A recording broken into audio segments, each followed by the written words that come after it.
Hola a todos, hoy es martes, 17 de febrero de 2026, y nuestro querido amigo John Helmer está aquí con nosotros. Bienvenido de nuevo, John. Gracias, Nima. Gracias por invitarme.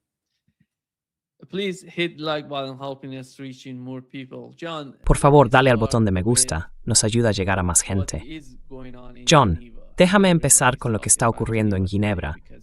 Todo el mundo habla hoy de Ginebra, porque no solo los iraníes, sino también los rusos, van a negociar, o mejor dicho, están negociando, con los negociadores estadounidenses, que sabemos que son básicamente Steve Witkoff junto con Kushner. No tanto por parte de Kushner, más bien de Witkoff, si no me equivoco. Correcto. ¿Cuál es la situación? Hay muchas controversias en lo que respecta a las negociaciones entre Rusia y Estados Unidos. ¿En qué punto estamos con las negociaciones? Where are we with the negotiations? Bueno, técnica y prácticamente para todos. Sí, las reuniones en Ginebra están a punto de comenzar. Dmitry Peskov, el portavoz del Kremlin, ha dejado claro que hoy no habrá comunicados de prensa. No se harán hasta mañana. Así que habrá un periodo de 2 días sin indicaciones reales y sin filtraciones, al menos no por parte de Rusia, hasta mañana. En lo que deberíamos centrarnos, y lo que sé que, aparte de nuestra audiencia, le cuesta aceptar, es en el enorme riesgo que está asumiendo ahora el presidente Putin al dividir estas negociaciones en el llamado equipo de cooperación económica. Ese equipo está encabezado realmente por Kirill Dmitriev. Es un plan con múltiples puntos para ofrecer a Estados Unidos prácticamente todo lo que ha buscado a cambio de Rusia.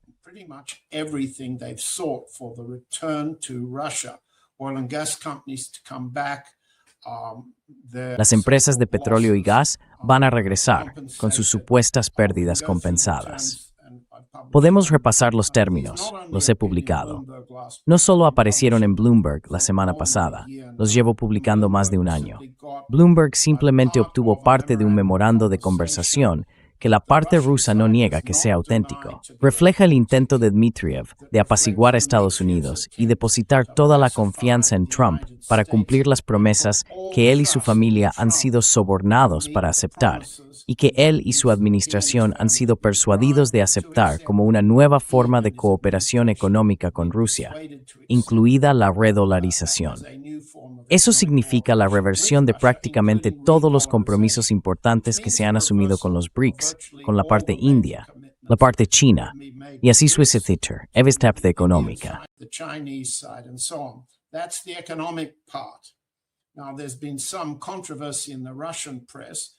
Ahora ha habido cierta controversia en la prensa rusa sobre si Kirill Dmitriev formaría parte de la delegación en Ginebra hoy.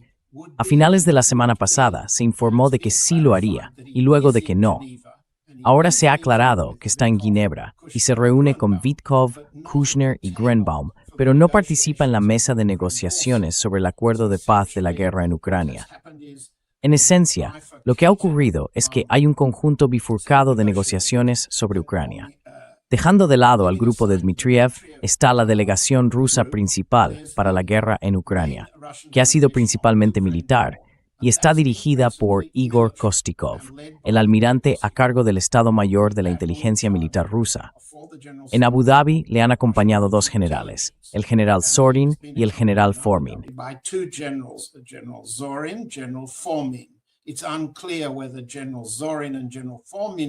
No está claro si el general Zorin y el general Fomin están en Ginebra, pero la parte rusa ha enviado a más de 20 delegados. El líder de la delegación es Vladimir Medinsky. Medinsky es un asistente del Kremlin de rango inferior. ¿Por qué enviar a un asistente de rango inferior para liderar después de sustituir al alto oficial de inteligencia militar en Rusia? La respuesta es que Medinsky recibe sus instrucciones directamente del presidente, y esas instrucciones han sido enérgicamente rechazadas, discutidas, debatidas y cuestionadas en Moscú, y podemos ver las pruebas de ello. Sé que algunos en nuestra audiencia no quieren aceptar esas pruebas. Ni siquiera quieren aceptar que Rusia es una forma de democracia en la que los militares pueden discrepar del comandante en jefe, en la que el ministro de Asuntos Exteriores puede discrepar del presidente, y así sucesivamente. disagree with the president of the country and so forth. But there's no doubt Sergei Lavrov, the foreign minister, Pero no hay duda de que Sergei Lavrov, el ministro de Asuntos Exteriores, ha manifestado un serio conjunto de desacuerdos con los términos que el presidente Putin parece haber ofrecido en el marco del Plan Dmitriev en el ámbito económico. ¿Por qué? Porque Lavrov ha dicho, y su viceministro de Asuntos Exteriores, Sergei Ryabkov, repitió a comienzos de esta semana, no se puede confiar en los estadounidenses.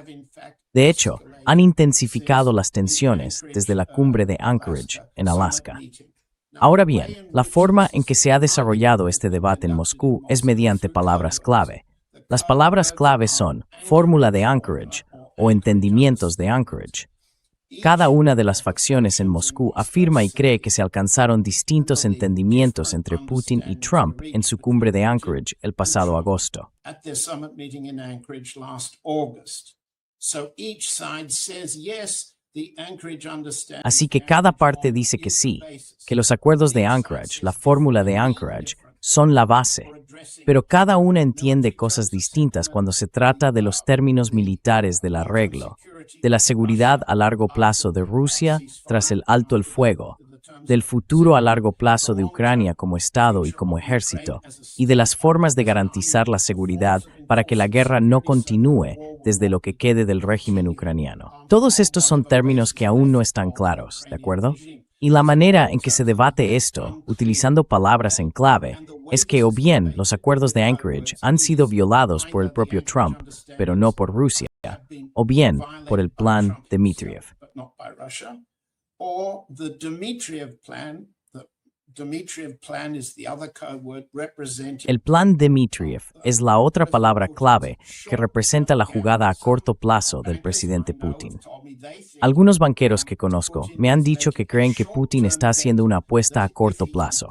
Si logra que los estadounidenses vuelvan a Rusia, redolarizar, salvar las exportaciones rusas de petróleo y gas, podrá reducir la inflación, dar la apariencia de una bonificación de inversión y hacer que la economía rusa pase de números negativos a positivos. Y la otra prueba de lo grave que es la situación interna no proviene de los podcasts estadounidenses cuyos presentadores pasean por Moscú diciendo lo estupendo que todo les parece. Basta con echar un vistazo al análisis del Banco Central de Rusia, su escenario base y su escenario de riesgo, su proyección de las tasas de crecimiento, tanto positivas como negativas.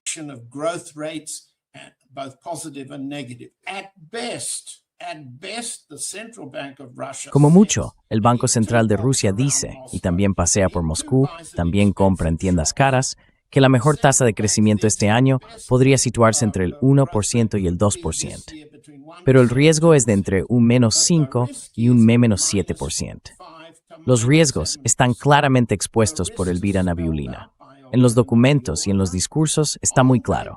Creen que un arreglo a corto plazo con los estadounidenses puede salvar la economía rusa este año, mientras entra en lo que sería su crisis a medio plazo. Esas son las elecciones parlamentarias que se celebrarán el 20 de septiembre. Así que, en resumen, ¿qué está ocurriendo en Ginebra? So, summing up, what's happening in Geneva? What's happening is a bifurcation of the Lo que está ocurriendo es una bifurcación del equipo negociador ruso.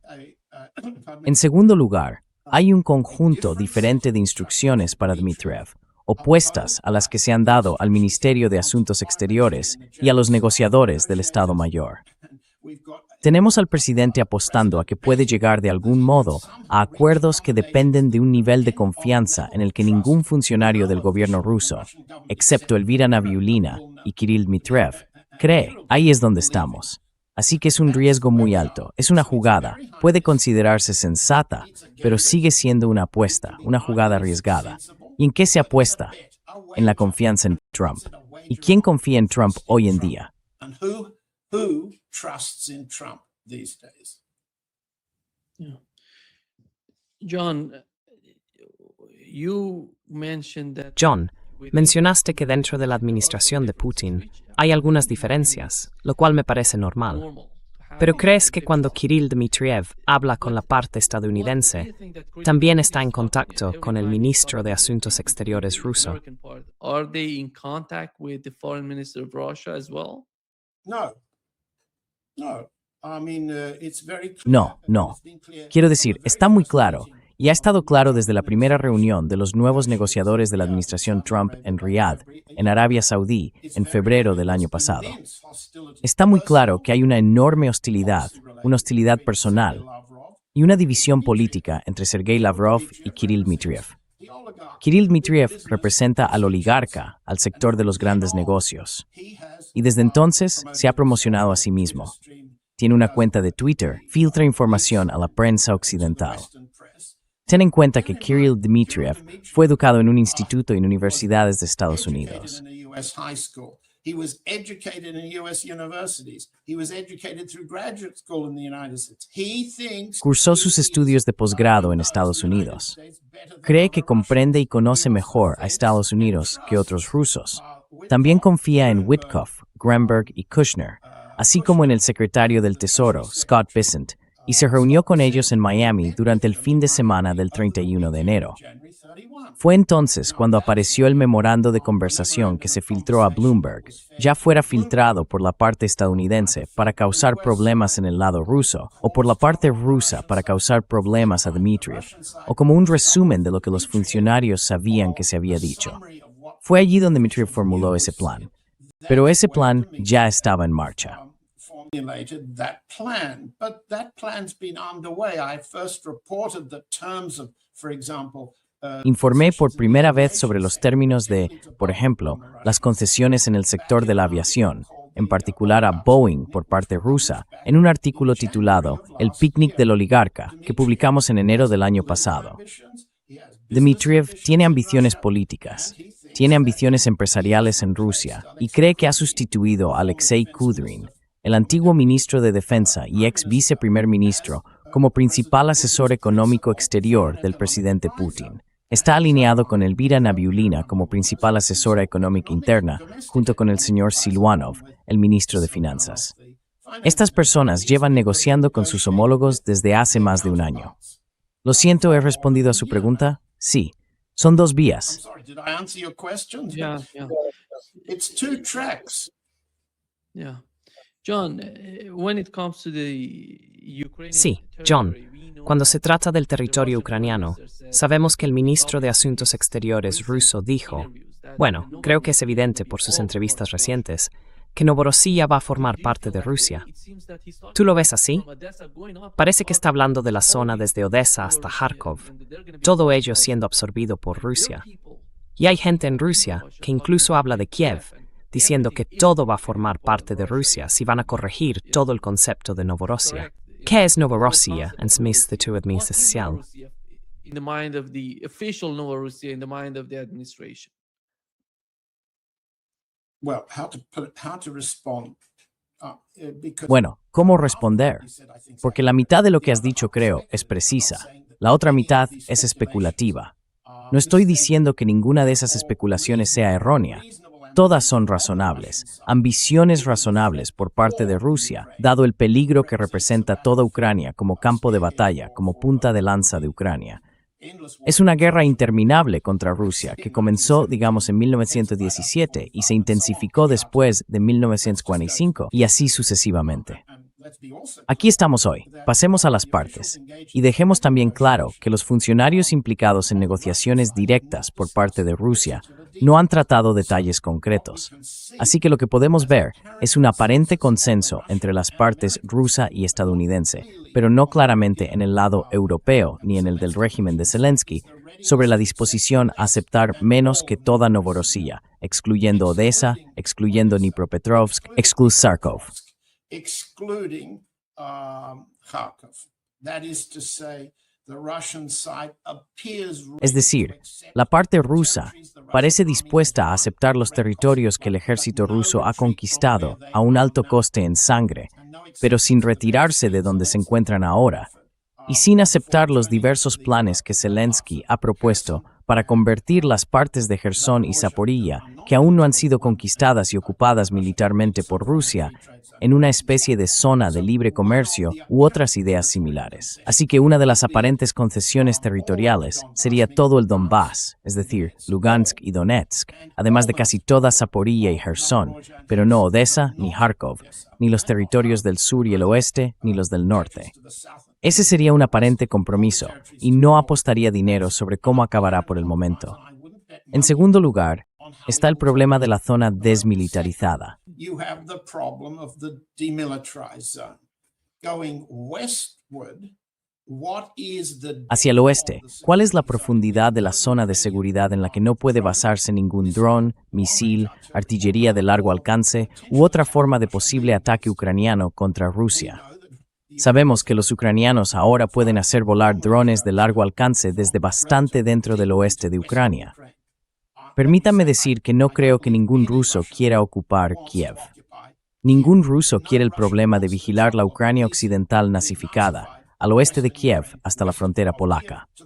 Los alemanes ocuparon esa zona y sigue siendo no solo no ortodoxa y hostil a la ortodoxia. Son católicos, fueron simpatizantes y colaboradores nazis durante la Segunda Guerra Mundial y representarían una forma constante de resistencia terrorista, costosa en vidas rusas. Nadie en Rusia quiere ocupar y controlar esa zona. to occupy and regulate that zone. The problem from the Russian side is what size El problema desde el lado ruso es qué tamaño de ejército se permitirá tener a los ucranianos, qué tipo de equipo militar armará a ese ejército, y si habrá alguna forma de intercambio de inteligencia o sistemas de suministro militar extranjeros, europeos, de la OTAN o estadounidenses, en ese ejército residual. Y aunque hemos visto muchas cifras diferentes, en mi opinión no tiene sentido hablar de números que van desde 800,000 a 500,000 o 80,000. Esas cifras han aparecido en periódicos, han aparecido en filtraciones. El principio es distinto.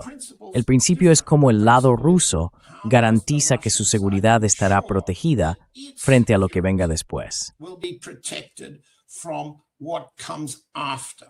On the Ukrainian side, they want maximum En el lado ucraniano, quieren la máxima seguridad, garantías de seguridad, como las llaman, contra un ataque ruso. Lo que realmente desean es mantener su posición como plataforma de combate contra Rusia, armada por los europeos y respaldada con inteligencia, datos e información de Estados Unidos y la OTAN. Así que las dos partes están muy alejadas en este asunto. Ahora bien, en el lado ruso, mis fuentes dicen que se sienten confiados. Les han dicho desde la administración Trump, no deseamos seguir respaldando, llamémoslo así, al régimen de Kiev con el intercambio de inteligencia. Si los europeos quieren hacerlo, está bien. Si los europeos quieren que los apoyemos, eso es posible. Europeans want us to support them, that's possible, but will you hurry up and do what you have to do? Pero vas a darte prisa y hacer lo que tengas que hacer. That's what Fuentes rusas me dicen que eso es lo que la administración Trump les está diciendo. Creen que ese es el caso. Sea cierto o no, lo averiguaremos. Y es diferente, bastante diferente, de los términos principales, las raíces del conflicto, la fórmula, el eslogan, la palabra clave que utiliza el Ministerio de Asuntos Exteriores para referirse al resultado. Las raíces del conflicto que deben resolverse requieren no solo la devolución del Donbass, la seguridad de las 4 regiones y un acuerdo sobre la central nuclear de Zaporilla, de tal manera que pueda aportar tanto al lado ruso como al lado ucraniano. the Russian side as to the Ukrainian side. The depth of La profundidad de la zona desmilitarizada, la DMZ, el método para vigilarla mediante drones, la supervisión internacional y así sucesivamente. No solo la profundidad, sino también, cuando se llegue a Kiev, qué tipo de régimen, con qué tipo de mandato electoral volvería al poder y cuáles serían sus compromisos para restaurar el idioma ruso, la iglesia rusa y una forma de ideología política no racista, no nazi o no fascista que prevalezca. Y luego, ¿qué existe entre Kiev y la frontera polaca que puede implicar a la OTAN, a Estados Unidos y a otras fuerzas? Esas cuestiones son las causas fundamentales del conflicto que deben resolverse, y no veo que se estén resolviendo en Ginebra. and I don't see them being solved in Geneva. What Zelensky was talking about in the Lo que Zelensky estaba comentando en la Conferencia de Seguridad de Múnich era básicamente el objetivo principal. Significa que en este momento la meta es un alto el fuego. Dijo, denos el alto el fuego y celebraremos unas elecciones presidenciales. ¿Es ese también el objetivo principal para los europeos? ¿Y cómo va a beneficiar eso a toda la situación, a toda la guerra en Ucrania? the whole case, the whole war in Ukraine? Well, bear in mind, I'm the Russia correspondent, so Bueno, ten en cuenta que soy el corresponsal en Rusia, así que no voy a hablar de política francesa, política británica, política belga, política neerlandesa, política alemana, ni política italiana en relación con tu pregunta. Tienes muchos buenos corresponsales que pueden ocuparse de cada uno de sus países, ¿de acuerdo? Tampoco es útil responder a lo que tenga que decir Vladimir Zelensky. No es útil en absoluto. Lo que sí podemos decir, y lo hemos dicho muchas veces, es que la idea de un alto el fuego sin un acuerdo, sin un arreglo de seguridad permanente que proteja a Rusia, es simplemente una invitación a un respiro para el lado ucraniano, mientras los rusos avanzan hacia el oeste. Un respiro, un descanso, un reabastecimiento de hombres, de material y demás. replenishment of men, of material, and so forth. So the notion of a ceasefire without Así que la idea de un alto el fuego, sin un conjunto significativo de garantías de seguridad del tipo que acabo de mencionar, es inaceptable para la parte rusa. Lo han repetido una y otra vez. Y de vez en cuando, incluso el presidente Trump ha dicho que entiende que un alto el fuego sin un conjunto profundo de acuerdos de seguridad no es viable, es imposible. Y de vez en cuando, y lo hemos visto de nuevo esta semana, el presidente Trump ha hecho comentarios en aviones y en discursos diciendo que cree que los ucranianos tienen que, cito, sentarse a la mesa, prepararse para llegar a acuerdos. Con eso, no quiere decir que haya aceptado el alto el fuego de Zelensky seguido de elecciones. Zelensky's ceasefire followed by elections. No. Elections can't be held without No. demobilization. No se pueden celebrar elecciones sin desmovilización, sin el fin de la ley marcial, del estado de emergencia en Ucrania.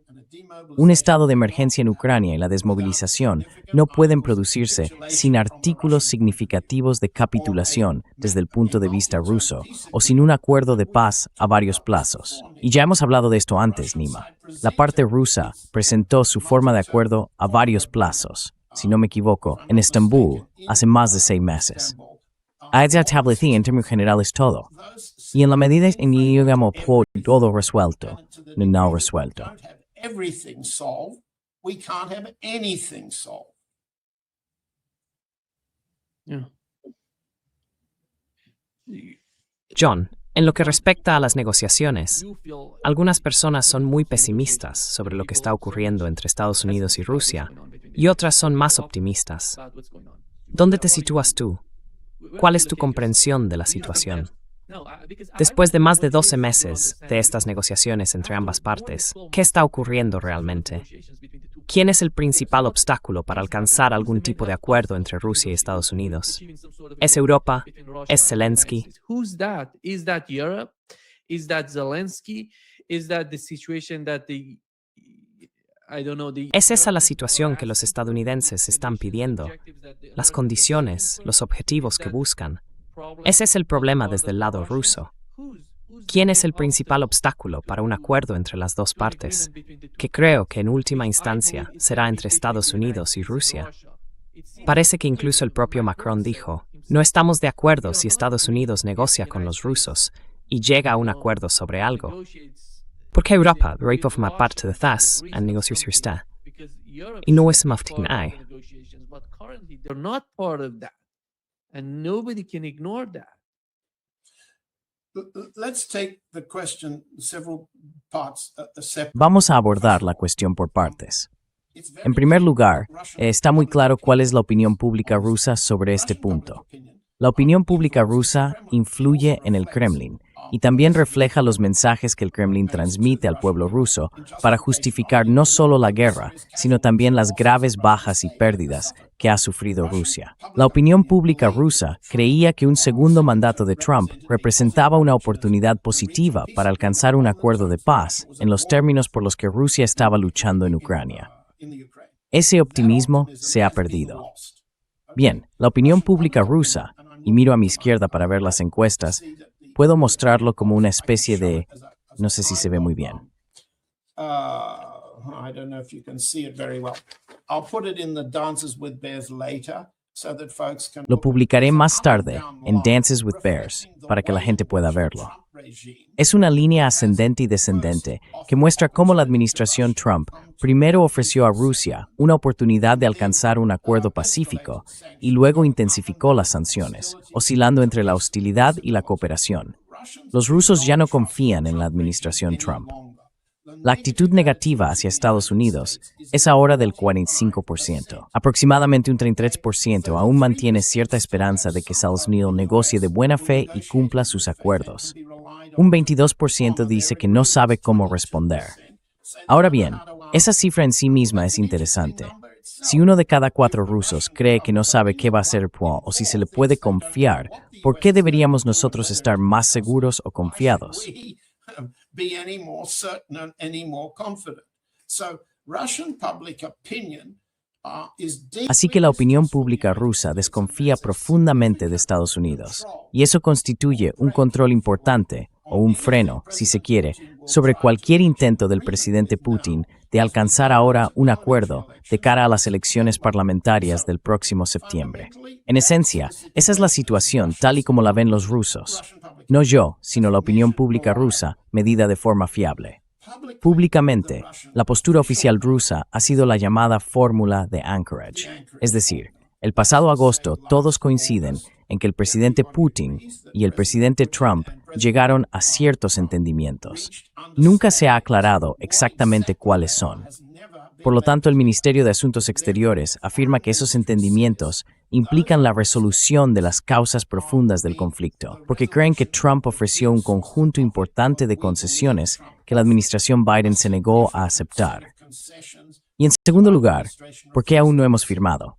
And second, why are we not yet signed? Because the Europeans have continually. Porque los europeos han reavivado continuamente la determinación de Zelensky de seguir luchando. Así que hay una versión en Moscú que dice, como tú lo explicaste, Nick, que los europeos tienen la culpa de sabotear un buen acuerdo que Estados Unidos había alcanzado con Rusia el pasado agosto, la llamada fórmula de Anchorage. Esa es la versión oficial. ¿Es cierto? Eso es lo que me preguntaste. Es cierto que la razón por la que no tenemos un acuerdo de paz, con todos los términos rusos aceptados, es porque los europeos siguen animando a Zelensky a decir que no. Es porque los europeos siguen presionando a la administración Trump para endurecer y escalar la campaña contra Rusia en el comercio, en el mar y demás. En mi opinión, no hay duda de que los europeos forman parte integral de ese consenso. No veo a la administración Trump desviarse mucho del consenso europeo sobre la lucha contra Rusia en el futuro. On fighting Russia in the future. There's no change in US military policy. No hay ningún cambio en la política militar de Estados Unidos. De hecho, la política militar estadounidense se está intensificando en el mar. La guerra contra Rusia en el mar está escalando, con Washington a la cabeza. Los británicos han jugado un papel secundario, los franceses han jugado un papel secundario en la guerra marítima. Si tomamos eso como ejemplo, no son los europeos los que se resisten a una iniciativa de paz del lado estadounidense. En absoluto, en absoluto. Entonces, ¿qué hacemos con estas señales diferentes ahora que estamos hablando de ellas? Bueno, tenemos que decir que también hay facciones dentro del establishment de Washington. La administración Trump se enfrenta a una posible pérdida del Congreso en las elecciones de mitad de mandato que se celebrarán el 3 de noviembre. En ese contexto político interno que ya hemos explicado, la administración Trump no debe dar la impresión de haber perdido la guerra en Ucrania, ni de haber provocado una guerra con Irán que cause una inflación masiva en los precios del petróleo, ni de haber sido derrotada en combate. Must not appear to have been defeated in battle. We've explained this Lo hemos explicado varias veces antes. Estas fuerzas internas en Estados Unidos hacen que emita múltiples señales, algunas de las cuales son a largo plazo hostiles hacia Rusia y no parecen en absoluto propicias para lograr la paz en el campo de batalla ucraniano. O al menos, si conducen a una pausa en el campo de batalla ucraniano, no aportan ningún alivio en el mar, en Polonia, en los estados bálticos, en Finlandia, en todo el Ártico. Y desde luego, tampoco ningún alivio en las limitaciones de armas estratégicas, empezando por la instalación de la cúpula dorada en Groenlandia y así sucesivamente. Así que, para responder a tu pregunta, en resumen, no creo que culpar a los europeos de sabotear la paz en Ucrania sea correcto.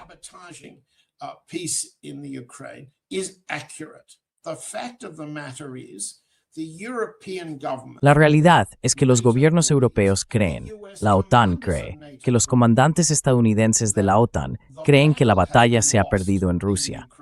Ahora bien, esa es una distinción que no hacen en público, pero sus políticas indican que esa es su posición respecto a Rusia. Así que su problema es cómo seguir combatiendo a Rusia, porque creen que la economía rusa es vulnerable, que políticamente, si la economía puede reactivarse mediante la guerra en el mar y otros medios, podemos entrar en eso, el presidente Putin se verá gravemente perjudicado internamente y se volverá aún más vulnerable. Eso es lo que piensan los europeos. Eso es lo que piensa el general Grinkevich, el general estadounidense al mando de la OTAN. Pero con esa limitación, están perdiendo en este campo de batalla.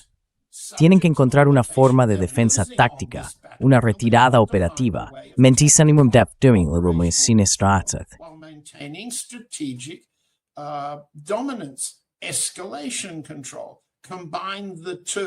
Control de la escalada. Combina ambas cosas. No pierdas en el campo de batalla. Maximiza la escalada en todos los demás frentes. ¿Te suena eso a un marco de paz? A mí no me lo parece. Y me da la impresión de que todos los llamados disidentes europeos están completamente de acuerdo con Estados Unidos en esa cuestión estratégica. Pero obviamente, cada uno de ellos tiene un problema interno con Trump. Las medidas arancelarias de Trump afectan a Francia, Inglaterra, Italia, a todos de manera diferente. Los intentos de Trump de interferir en el acuerdo comercial de la Unión Europea con la India son un ejemplo. Tienes una guerra económica por parte de Trump que afecta a cada uno de los estados europeos de forma distinta. Así que tienen tanto un problema estatal individual como un problema de unión colectiva con Trump, lo cual es diferente de la cuestión que me planteabas.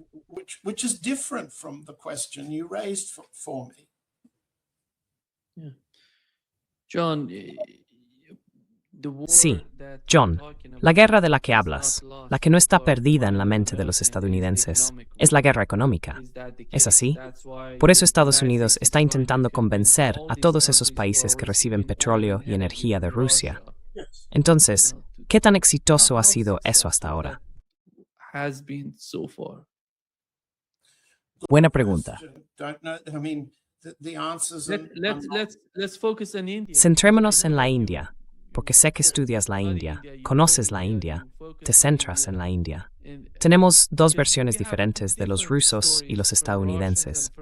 Los estadounidenses dicen que la India está reduciendo, mientras que los rusos dicen algo distinto, que la India no ha mostrado ningún signo de reducir el petróleo y la energía rusos. Entonces, ¿quién es la India en este juego? Who's India in this game? I put it a little differently. The way in which Yo lo expresaría de otra manera. La forma en que se redactó el tuit de Trump anunciando la reducción de los aranceles para la India dijo que el primer ministro Modi había prometido dejar de comprar petróleo ruso. Más tarde, el secretario de Estado Rubio dijo que la India había aceptado no comprar más, utilizó el término adicional petróleo ruso. Ahora bien, ¿cuál es la diferencia? Es lamentable que los cargos públicos que tratan asuntos de Estado tan serios como este no puedan ser cuestionados para que sean más específicos y claros. Tú y yo, como todos los demás en la prensa, ya sea convencional, en podcast o en medios alternativos, tenemos que especular sobre su casi delictiva vaguedad. Y es delictiva porque oculta delitos.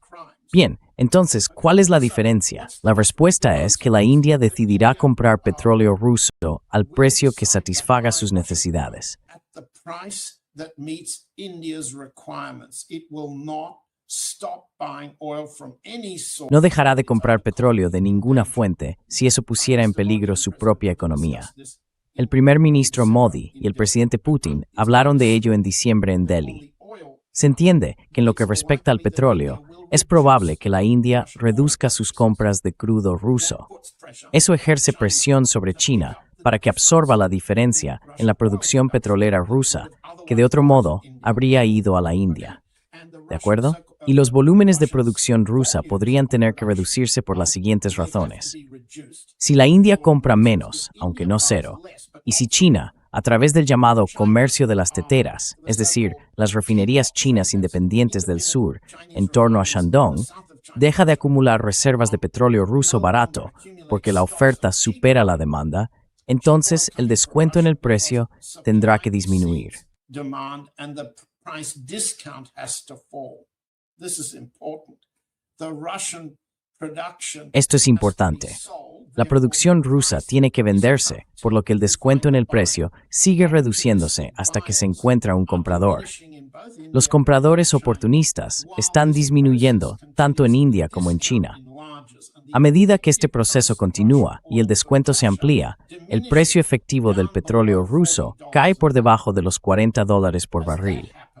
Cuando eso ocurre, las existencias en el mar se acumulan mientras esperan compradores. Lo que está ocurriendo aquí es que la producción de petróleo ruso en el pozo está siendo presionada.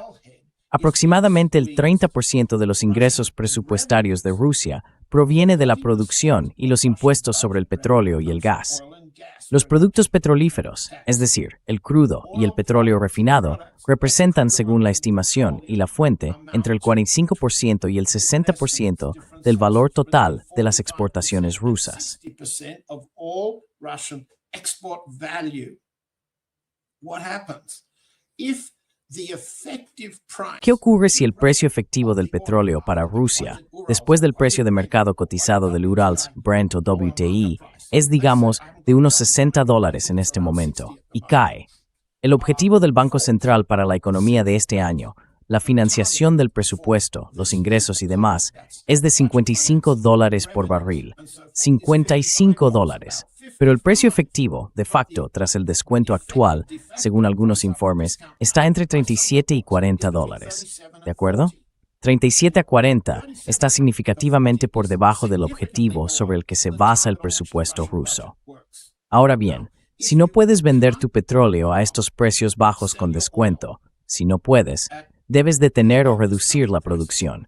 Y hay informes dentro de Rusia que indican que esto se pretende hacer pronto. Reports inside Russia that that's intended soon. The American side thinks El lado estadounidense piensa, el lado europeo piensa, el lado de la OTAN piensa. Ellos, es decir, esos grupos, que ejercerán presión sobre la flota de petroleros, compuesta por aproximadamente 1.500 buques que transportan petróleo ruso sancionado al mercado. La idea es que todos los corredores, rutas comerciales y vías marítimas por las que se mueven las exportaciones rusas se verán amenazados por el otro bando. Lo que se obtiene entonces es una guerra marítima a gran escala, y no solo por el petróleo y el gas. Así que, si ese es el plan, no cuesta entender por qué los europeos, los estadounidenses, la alianza de la OTAN y todos sus órganos de propaganda, los think tanks, la prensa, siguen diciendo, solo tenemos que seguir luchando, seguir presionando a Rusia, y al final colapsará internamente. Estará tan presionada que el pueblo ruso expulsará a Putin. will throw Putin out. They will tire of the war. So they Se cansarán de la guerra. Así que piensan que esta forma de guerra marítima, esta guerra contra el petróleo y el gas, esta guerra a la que los ucranianos contribuyen lanzando drones contra refinerías rusas y demostrando hasta dónde pueden llegar dentro de Rusia, es lo que genera su confianza. No digo que esté justificada, simplemente explico por qué piensan que, si pueden continuar la guerra durante 1, 2 o 3 años más, sí, lo harán. Creen, sacrificando todas las vidas ucranianas y aún más territorio. Pero Rusia sufrirá.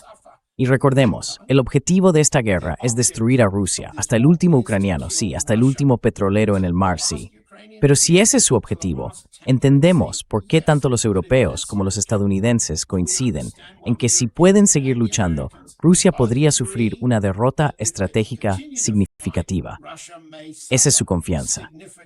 Strategic defeat. That's their confidence. So it's up to Russia to fight. Así que le corresponde a Rusia luchar contra esa confianza estratégica. Y así volvemos al punto de partida. El presidente Putin ha facultado a Kirill Dmitriev para hacer a Estados Unidos una oferta que creen que Estados Unidos no podrá rechazar, incluidas sobornos que los individuos no rechazarán.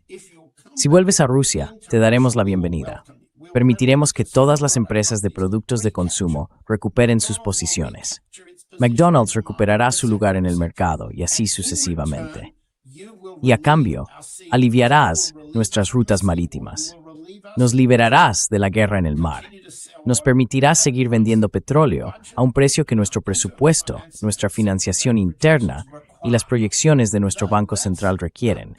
Eso es una apuesta contra una guerra estratégica. Creo que eso es lo que es. Y las discusiones sobre el sabotaje europeo, sobre el sabotaje de Zelensky, son operativas.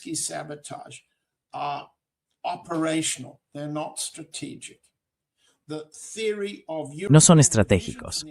La teoría de la división europea respecto a Estados Unidos es operativa y política interna, no es estratégica. Ahora bien, si Rusia, en Ginebra hoy, piensa en la sala de Dmitriev que esa no es su estrategia, la gran apuesta del presidente Putin va a fracasar. Por otro lado, si la apuesta a corto plazo es que Estados Unidos pospondrá su estrategia para derrotar a Rusia, entonces, a corto plazo, la gran apuesta de Dmitriev del presidente Putin tendrá éxito. Ahora, ¿quién de nuestro público quiere apostar todo un país y cientos de miles de vidas, más aún millones, en los términos de esta apuesta? Pues eso es lo que hacen los presidentes de los países. Y esa es la apuesta que se está jugando hoy en Ginebra. Espero haberme explicado.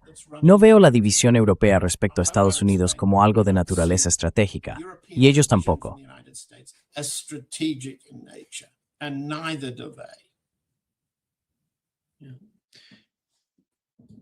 John, John, permíteme cambiar un poco de tema hacia las otras negociaciones que mencioné al principio de esta conversación, las que se están llevando a cabo entre Irán y Estados Unidos.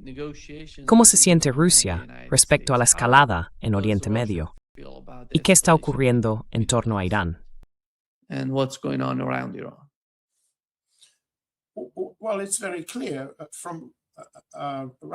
Bueno, está muy claro desde el lado ruso que cualquier intento de provocar un cambio de régimen o una destrucción total en Irán se considera una amenaza estratégica para Rusia. Primero. En segundo lugar, Rusia, incluido el presidente Putin, ha intentado resolver 200 años de, desconfianza mutua y recíproca, rivalidad, conflicto militar e incluso terrorismo entre el antiguo imperio persa, el antiguo imperio ruso, y más tarde, la Unión Soviética e Irán aliados con Estados Unidos, el Irán del Shah, y así sucesivamente. 200 años de desconfianza, competencia y rivalidad mutuas no pueden resolverse rápidamente. Cierto. Así que el presidente Putin ha dejado, un historial ambiguo de intentos de reconstruir la confianza entre su gobierno en Moscú y el gobierno de Irán, incluidos los líderes supremos. Al mismo tiempo, sabemos, y tú lo sabes mejor que yo, que ha habido facciones en Teherán, tanto políticas como militares, que no han confiado en Rusia por razones históricas.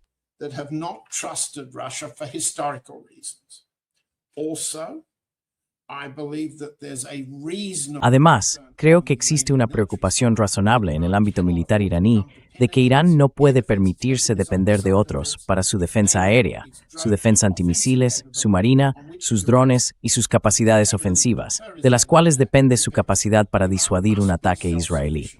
Irán debe ser autosuficiente. Así lo entiendo, corrígeme si me equivoco, que el CGRI, en particular, consideraba necesario volverse autosuficiente en defensa antimisiles y antiaérea. y desconfiaba del lado ruso hasta que la Guerra de Junio demostró que el otro bando, Estados Unidos e Israel, era capaz de superar la defensa aérea en la primera fase y de asesinar a una parte significativa del liderazgo militar iraní. Significant part of the Iranian military leadership. That shock, an understandable one. Ese impacto, comprensible, una derrota táctica seria, ha llevado, y perdóname si lo interpreto mal, a una revisión de la idea de autosuficiencia por parte de Irán, orientándose hacia una cooperación más estrecha con Rusia y China. Y estas sospechas se comparten en todas partes.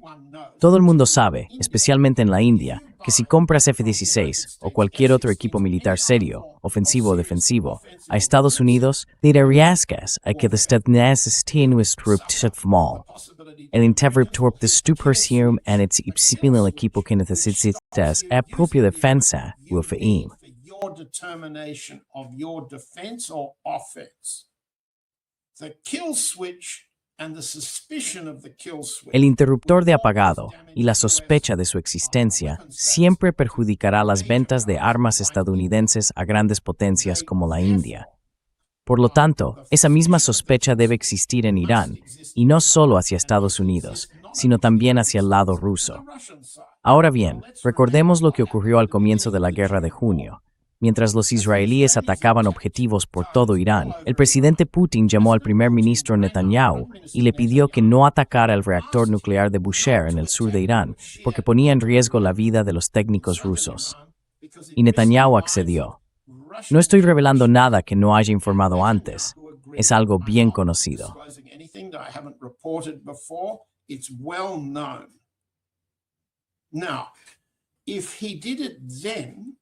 Ahora bien, si lo hizo entonces, es razonable que la parte iraní se pregunte, si hay un nuevo ataque, ¿llamará el presidente Putin a Netanyahu con antelación para decirle, no quiero que ataques a mis técnicos rusos de defensa aérea en este y este lugar? Podría ocurrir eso. No sé si ocurriría o no. Lo que digo es que lo sucedido el pasado junio genera una sospecha razonable en el lado iraní de que, por mucho que los podcasters estadounidenses nos digan lo comprometida que está Rusia con la defensa de Irán, sigue siendo razonable que los iraníes digan, debemos preservar nuestra capacidad de defendernos si los rusos accionan el interruptor de apagado.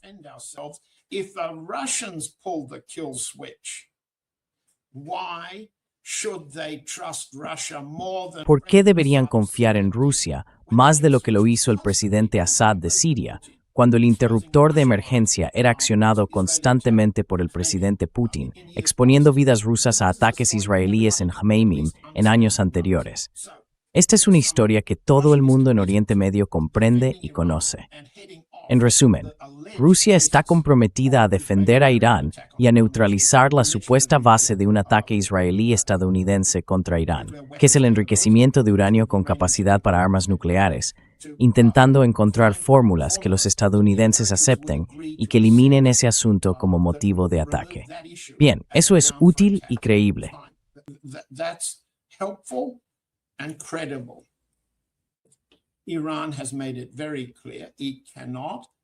Irán ha dejado muy claro que no puede ni quiere negociar ninguna variación de su capacidad de defensa o ataque con misiles. Y ya has tenido a Theodor Postol explicando en detalle cómo la capacidad de Irán ahora establece un equilibrio significativo de disuasión frente a Israel, porque esa capacidad, como Postol explicó a tu audiencia hace unos días, podría destruir ciudades israelíes. Bien, aceptar lo que implica el análisis de Postol significa que las limitaciones al programa de misiles quedan fuera de la mesa. ¿Qué queda entonces? Dime tú qué queda. Rusia estaría entonces en posición de ofrecer al lado estadounidense una vía de salida, una salida para la Armada. Has tenido a personas en tu programa asegurándote que han oído de sus fuentes no identificadas que Estados Unidos e Israel atacarán.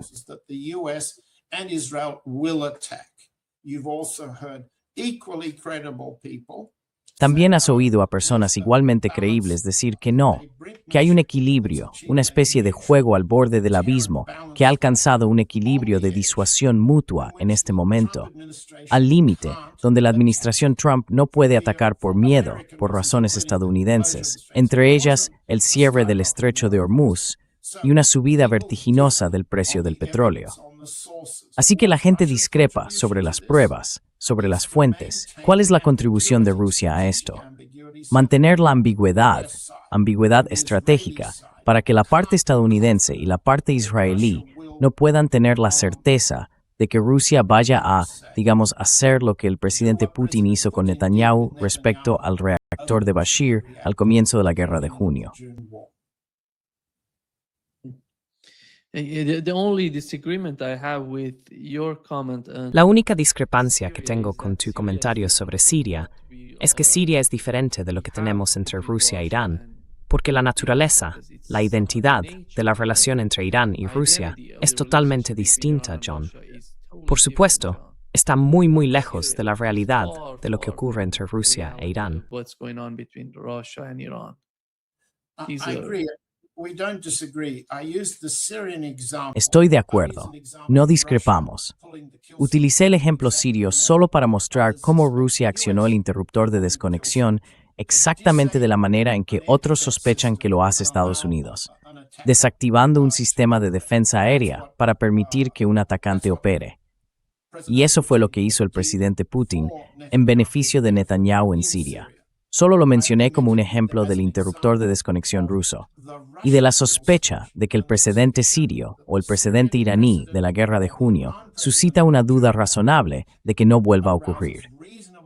Y ese es un problema que el presidente Putin tiene que resolver públicamente, porque esos dos acontecimientos fueron decisiones personales suyas. Those two events were his personal decision.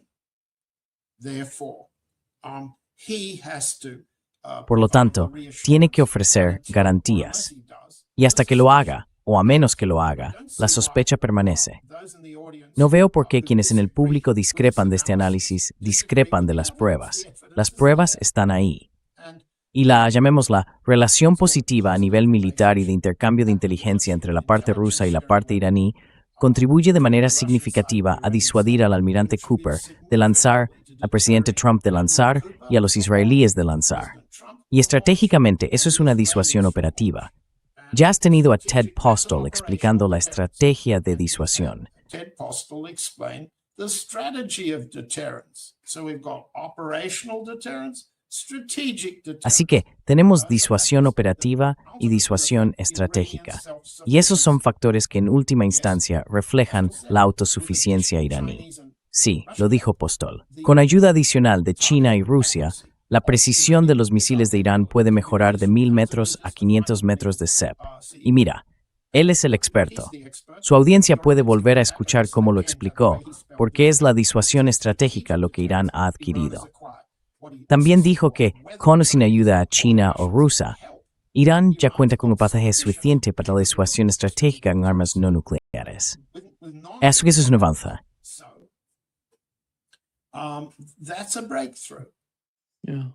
Gracias. Muchas gracias, John, por acompañarnos hoy. Un gran placer, como siempre. Pleasure, as always. Thank you, Nima. Let's Gracias, Nima. Veamos cómo van nuestras previsiones. Bueno, no hemos hecho demasiadas previsiones sobre esta negociación. Veamos cómo resultan las cosas y luego volvamos la próxima semana para hacer un análisis posterior. do a postmortem. Sí, exactamente. See you soon. Thank you. Bye. Bye. Nos vemos pronto. Gracias.